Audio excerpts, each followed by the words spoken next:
Here are 8th graders. A lot of this group is 8th graders. So 8th graders, go ahead and stand and let's give them a round of applause.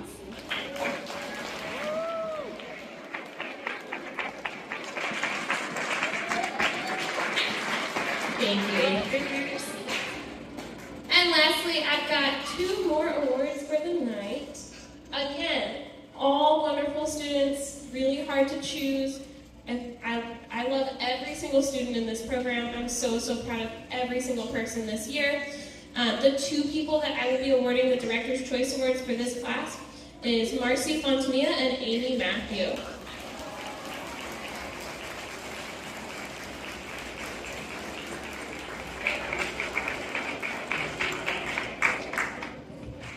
Orchestra all year. It has been a journey this year. It's been very busy. I appreciate every single one of you in this room. So students, I would like for us to give your parents a round of applause.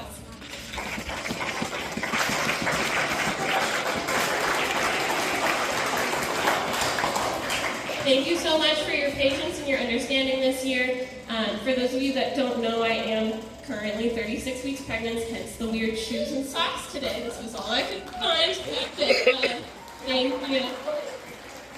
I do want to take a second to reassure you that there is going to be a long-term sub here for the beginning of next year who has orchestra experience. So they're still going to get to continue to grow as musicians. We're still going to make a lot of progress, and they're still going to make beautiful music next year, and I will be back before you know it. So I want to end the night with some music from the Disney movie Tangled. So we hope you enjoy it.